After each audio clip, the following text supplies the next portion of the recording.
Capítulo 3º. Do Poder Judiciário. Seção 1ª. Disposições Gerais. Artigo 92. São órgãos do Poder Judiciário. Primeiro, o Supremo Tribunal Federal. 1 graus ao Conselho Nacional de Justiça. Segunda, o Superior Tribunal de Justiça. 2a, o Tribunal Superior do Trabalho. Terceira, os Tribunais Regionais Federais e Juízes Federais. Quarta, os Tribunais e Juízes do Trabalho. V, os Tribunais e Juízes Eleitorais. Sexta, os Tribunais e Juízes Militares. Sétima, os Tribunais e Juízes dos Estados e do Distrito Federal e Territórios. Parágrafo 1º. O Supremo Tribunal Federal, o Conselho Nacional de Justiça e os Tribunais Superiores têm sede na capital federal. Parágrafo 2º. O Supremo Tribunal Federal e os Tribunais Superiores têm jurisdição em todo o território nacional. Artigo 93. Lei Complementar, de iniciativa do Supremo Tribunal Federal, disporá sobre o Estatuto da Magistratura, observados os seguintes princípios.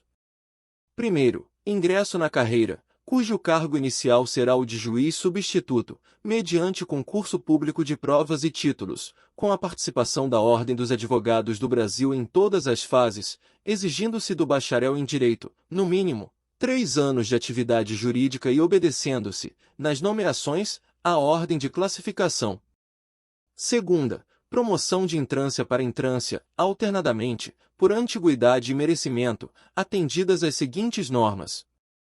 A. É obrigatória a promoção do juiz que figure por 3 vezes consecutivas ou 5 alternadas em lista de merecimento. B. A promoção por merecimento pressupõe 2 anos de exercício na respectiva entrância e integrar o juiz a primeira quinta parte da lista de antiguidade desta, salvo se não houver com tais requisitos quem aceite o lugar vago. C. Aferição do merecimento conforme o desempenho e pelos critérios objetivos de produtividade e presteza no exercício da jurisdição e pela frequência e aproveitamento em cursos oficiais ou reconhecidos de aperfeiçoamento. D. Na apuração de antiguidade, o tribunal somente poderá recusar o juiz mais antigo pelo voto fundamentado de 2/3 de seus membros, conforme procedimento próprio, e assegurada ampla defesa, repetindo-se a votação até fixar-se a indicação. E não será promovido o juiz que, injustificadamente, retiver autos em seu poder além do prazo legal, não podendo devolvê-los ao cartório sem o devido despacho ou decisão. Terceira, o acesso aos tribunais de 2º grau far-se-á por antiguidade e merecimento, alternadamente, apurados na última ou única entrância. Quarta, previsão de cursos oficiais de preparação, aperfeiçoamento e promoção de magistrados, constituindo etapa obrigatória do processo de vitaliciamento a participação em curso oficial ou reconhecido por Escola Nacional de Formação e Aperfeiçoamento de Magistrados. V. O subsídio dos ministros dos tribunais superiores corresponderá a 95% do subsídio mensal fixado para os ministros do Supremo Tribunal Federal e os subsídios dos demais magistrados serão fixados em lei escalonados, em nível federal e estadual, conforme as respectivas categorias da estrutura judiciária nacional, não podendo a diferença entre uma e outra ser superior a 10% ou inferior a 5%, nem exceder a 95% do subsídio mensal dos ministros dos tribunais superiores, obedecido, em qualquer caso, o disposto nos artigos 37, x, e 39, parágrafo 4º. Sexta, a aposentadoria dos magistrados e a pensão de seus dependentes observarão o disposto no artigo 40. Sétima, o juiz titular residirá na respectiva comarca, salvo autorização do tribunal. Oitava, o ato de remoção ou de disponibilidade do magistrado, por interesse público, fundar-se-á em decisão por voto da maioria absoluta do respectivo tribunal ou do Conselho Nacional de Justiça, assegurada ampla defesa. 8a. A remoção a pedido de magistrados de comarca de igual entrância atenderá, no que couber, ao disposto nas alíneas A, B, C e I do inciso 2º do caput deste artigo e no artigo 94 desta Constituição. 8b. A permuta de magistrados de comarca de igual entrância, quando for o caso, e dentro do mesmo segmento de justiça, inclusive entre os juízes de segundo grau, vinculados a diferentes tribunais, na esfera da justiça estadual, federal ou do trabalho, atenderá, no que couber, ao disposto nas alíneas A, B, C e I do inciso 2º do caput deste artigo e no artigo 94 desta Constituição.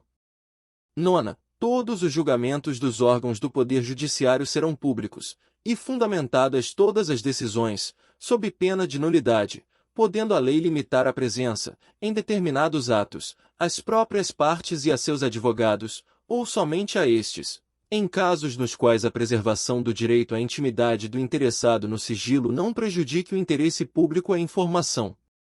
X. As decisões administrativas dos tribunais serão motivadas em sessão pública, sendo as disciplinares tomadas pelo voto da maioria absoluta de seus membros. X. Nos tribunais com número superior a 25 julgadores, poderá ser constituído órgão especial, com um mínimo de 11 e o máximo de 25 membros, para o exercício das atribuições administrativas e jurisdicionais delegadas da competência do Tribunal Pleno, provendo-se metade das vagas por antiguidade e a outra metade por eleição pelo Tribunal Pleno. 12. A atividade jurisdicional será ininterrupta, sendo vedado férias coletivas nos juízos e tribunais de segundo grau, funcionando, nos dias em que não houver expediente forense normal, juízes em plantão permanente. 13. O número de juízes na unidade jurisdicional será proporcional à efetiva demanda judicial e à respectiva população. 14. Os servidores receberão delegação para a prática de atos de administração e atos de mero expediente sem caráter decisório. 15. A distribuição de processos será imediata, em todos os graus de jurisdição. Artigo 94. 1/5 dos lugares dos tribunais regionais federais, dos tribunais dos estados, e do Distrito Federal e territórios será composto de membros do Ministério Público, com mais de 10 anos de carreira, e de advogados de notório saber jurídico e de reputação ilibada, com mais de 10 anos de efetiva atividade profissional, indicados em lista sextupla pelos órgãos de representação das respectivas classes. Parágrafo único. Recebidas as indicações, o Tribunal formará lista tríplice, enviando-a ao Poder Executivo, que, nos 20 dias subsequentes, escolherá um de seus integrantes para nomeação. Artigo 95. Os juízes gozam das seguintes garantias. Primeiro, vitaliciedade, que, no primeiro grau, só será adquirida após 2 anos de exercício, dependendo a perda do cargo, nesse período, de deliberação do tribunal a que o juiz estiver vinculado, e, nos demais casos, de sentença judicial transitada em julgado.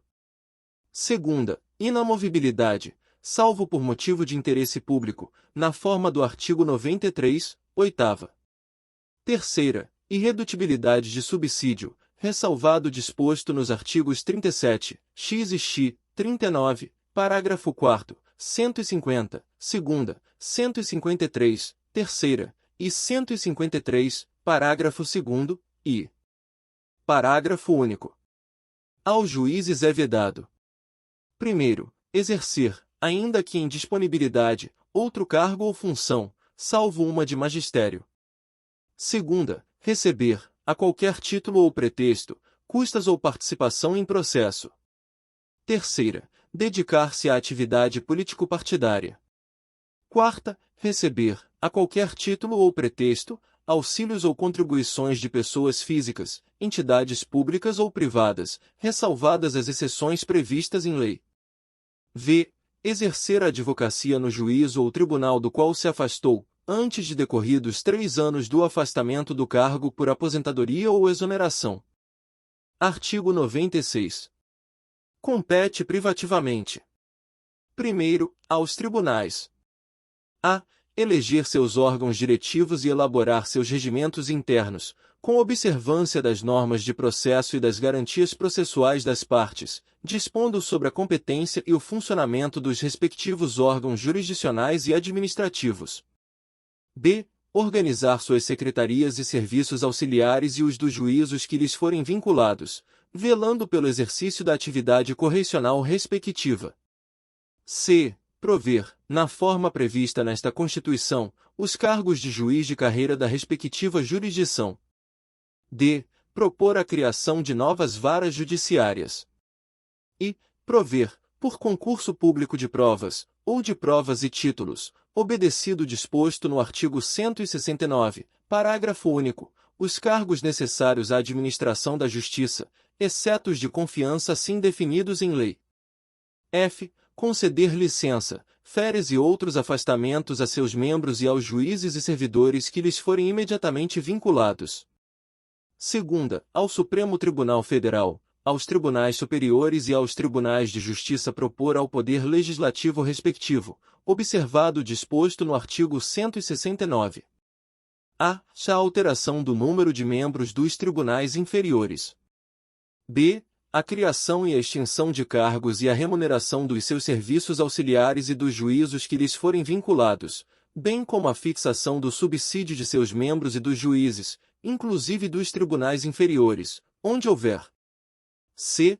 A criação ou extinção dos tribunais inferiores. D. A alteração da organização e da divisão judiciárias. Terceira, aos tribunais de justiça julgar os juízes estaduais e do Distrito Federal e territórios, bem como os membros do Ministério Público, nos crimes comuns e de responsabilidade, ressalvada a competência da Justiça Eleitoral. Artigo 97. Somente pelo voto da maioria absoluta de seus membros ou dos membros do respectivo órgão especial poderão os tribunais declarar a inconstitucionalidade de lei ou ato normativo do poder público. Artigo 98. A União, no Distrito Federal e nos territórios, e os Estados criarão: primeiro, juizados especiais, providos por juízes togados, ou togados e leigos, competentes para a conciliação, o julgamento e a execução de causas cíveis de menor complexidade e infrações penais de menor potencial ofensivo, mediante os procedimentos oral e sumaríssimo, permitidos, nas hipóteses previstas em lei, a transação e o julgamento de recursos por turmas de juízes de primeiro grau. Segunda, justiça de paz, remunerada, composta de cidadãos eleitos pelo voto direto, universal e secreto, com mandato de 4 anos e competência para, na forma da lei, celebrar casamentos, verificar, de ofício ou em face de impugnação apresentada, o processo de habilitação e exercer atribuições conciliatórias, sem caráter jurisdicional, além de outras previstas na legislação. Parágrafo 1º. Lei Federal disporá sobre a criação de juizados especiais no âmbito da Justiça Federal. Parágrafo 2º. As custas e emolumentos serão destinados exclusivamente ao custeio dos serviços afetos às atividades específicas da Justiça. Artigo 99. Ao Poder Judiciário é assegurada autonomia administrativa e financeira. Parágrafo 1º. Os tribunais elaborarão suas propostas orçamentárias dentro dos limites estipulados conjuntamente com os demais poderes na Lei de Diretrizes Orçamentárias. Parágrafo 2º. O encaminhamento da proposta, ouvidos os outros tribunais interessados, compete: primeiro, no âmbito da União, aos presidentes do Supremo Tribunal Federal e dos tribunais superiores, com a aprovação dos respectivos tribunais. Segunda, no âmbito dos Estados e no do Distrito Federal e territórios, aos presidentes dos tribunais de justiça, com a aprovação dos respectivos tribunais. Parágrafo 3º. Se os órgãos referidos no parágrafo 2º não encaminharem as respectivas propostas orçamentárias dentro do prazo estabelecido na Lei de Diretrizes Orçamentárias, o Poder Executivo considerará, para fins de consolidação da proposta orçamentária anual, os valores aprovados na lei orçamentária vigente, ajustados de acordo com os limites estipulados na forma do parágrafo 1º deste artigo. Parágrafo 4º. Se as propostas orçamentárias de que trata este artigo forem encaminhadas em desacordo com os limites estipulados na forma do parágrafo 1º, o Poder Executivo procederá aos ajustes necessários para fins de consolidação da proposta orçamentária anual. Parágrafo 5º. Durante a execução orçamentária do exercício, não poderá haver a realização de despesas ou a assunção de obrigações que extrapolem os limites estabelecidos na Lei de Diretrizes Orçamentárias, exceto se previamente autorizadas, mediante a abertura de créditos suplementares ou especiais. Artigo 100. Os pagamentos devidos pelas fazendas públicas federal, estaduais, distrital e municipais, em virtude de sentença judiciária, far-se-ão exclusivamente na ordem cronológica de apresentação dos precatórios e à conta dos créditos respectivos, proibida a designação de casos ou de pessoas nas dotações orçamentárias e nos créditos adicionais abertos para este fim. Parágrafo 1º.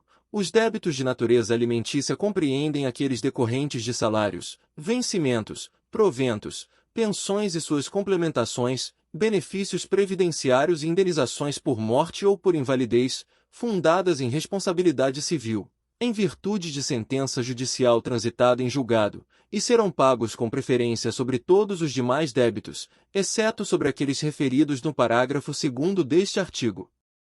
Parágrafo 2º. Os débitos de natureza alimentícia cujos titulares, originários ou por sucessão hereditária, tenham 60 anos de idade, ou sejam portadores de doença grave, ou pessoas com deficiência, assim definidos na forma da lei, serão pagos com preferência sobre todos os demais débitos, até o valor equivalente ao triplo fixado em lei para os fins do disposto no parágrafo 3º deste artigo, admitido o fracionamento para essa finalidade, sendo que o restante será pago na ordem cronológica de apresentação do precatório.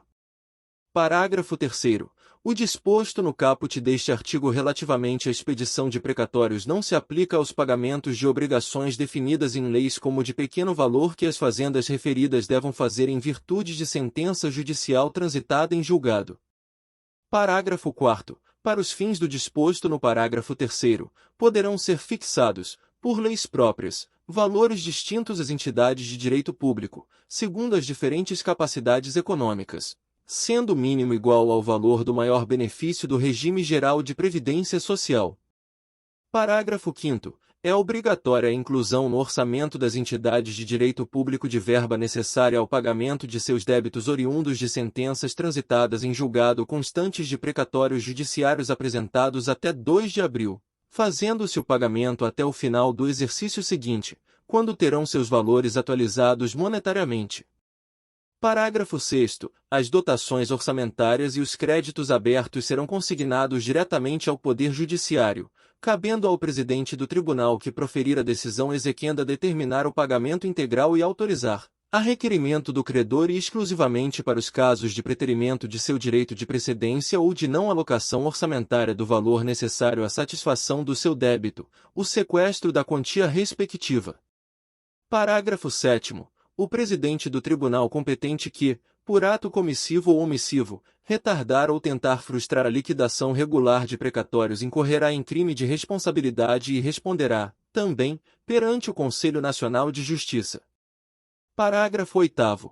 É vedada a expedição de precatórios complementares ou suplementares de valor pago, bem como o fracionamento, repartição ou quebra do valor da execução para fins de enquadramento de parcela do total ao que dispõe o parágrafo 3º deste artigo.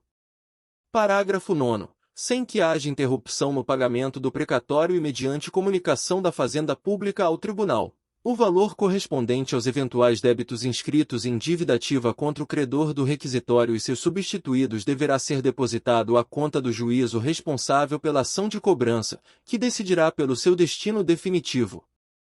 Parágrafo 10.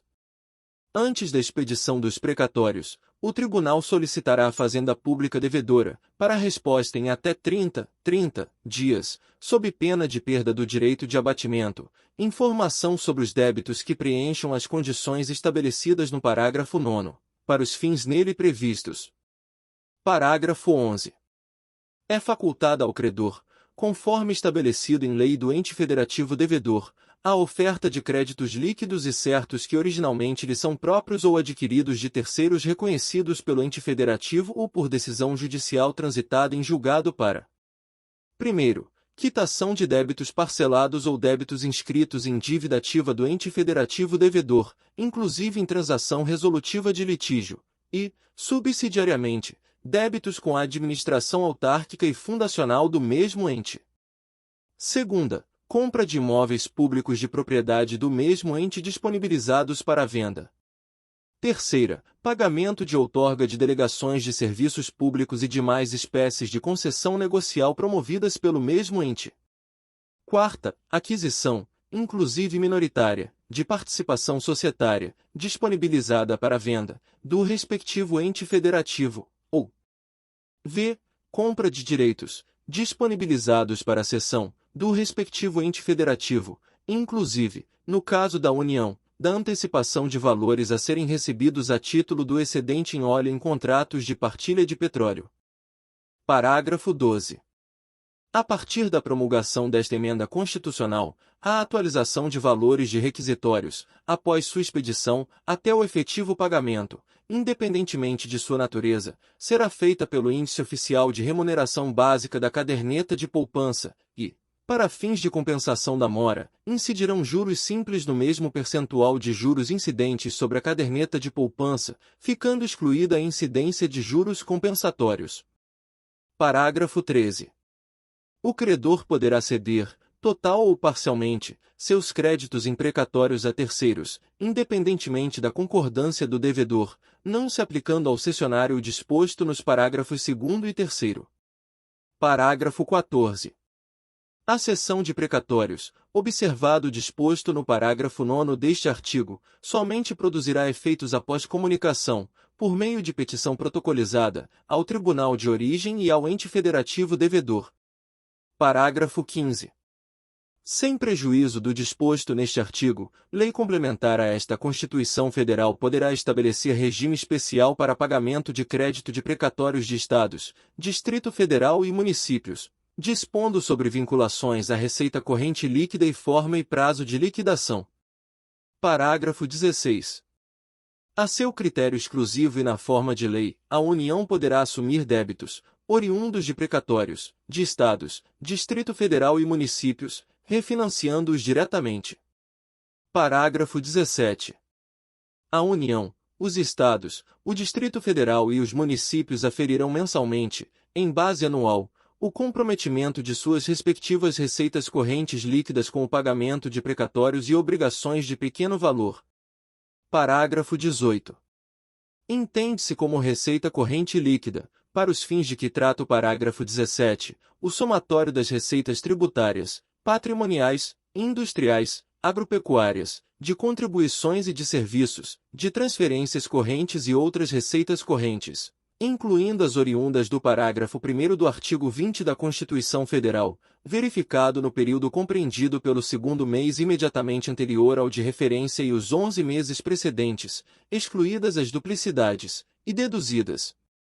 Primeiro, na União, as parcelas entregues aos Estados, ao Distrito Federal e aos municípios por determinação constitucional. Segunda, nos Estados, as parcelas entregues aos municípios por determinação constitucional. Terceira, na União, nos Estados, no Distrito Federal e nos municípios, a contribuição dos servidores para custeio de seu sistema de previdência e assistência social e as receitas provenientes da compensação financeira referida no parágrafo 9º do artigo 201 da Constituição Federal. Parágrafo 19. Caso o montante total de débitos decorrentes de condenações judiciais em precatórios e obrigações de pequeno valor, em período de 12 meses, ultrapasse a média do comprometimento percentual da receita corrente líquida nos 5 anos imediatamente anteriores, a parcela que exceder esse percentual poderá ser financiada, excetuada dos limites de endividamento de que tratam os incisos 6 e 7 do artigo 52 da Constituição Federal e de quaisquer outros limites de endividamento previstos, não se aplicando a esse financiamento a vedação de vinculação de receita prevista no inciso 4º do artigo 167 da Constituição Federal. Parágrafo 20. Caso haja precatório com valor superior a 15% do montante dos precatórios apresentados nos termos do parágrafo 5º deste artigo, 15% do valor deste precatório serão pagos até o final do exercício seguinte e o restante em parcelas iguais nos 5 exercícios subsequentes, acrescidas de juros de mora e correção monetária, ou mediante acordos diretos, perante juízos auxiliares de conciliação de precatórios, com redução máxima de 40% do valor do crédito atualizado, desde que em relação ao crédito não penda recurso ou defesa judicial e que sejam observados os requisitos definidos na regulamentação editada pelo ente federado. Parágrafo 21. ficam a União e os demais entes federativos, nos montantes que lhes são próprios, desde que aceito por ambas as partes, autorizados a utilizar valores objeto de sentenças transitadas em julgado devidos à pessoa jurídica de direito público para amortizar dívidas, vencidas ou vincendas. Primeiro, nos contratos de refinanciamento cujos créditos sejam detidos pelo ente federativo que figure como devedor na sentença de que trata o caput deste artigo. Segunda, nos contratos em que houve prestação de garantia a outro ente federativo. Terceira, nos parcelamentos de tributos ou de contribuições sociais. E quarta, nas obrigações decorrentes do descumprimento de prestação de contas ou de desvio de recursos. Parágrafo 22. A amortização de que trata o parágrafo 21 deste artigo. Primeiro, nas obrigações vencidas, será imputada primeiramente as parcelas mais antigas. Segunda, nas obrigações vincendas, reduzirá uniformemente o valor de cada parcela devida, mantida a duração original do respectivo contrato ou parcelamento.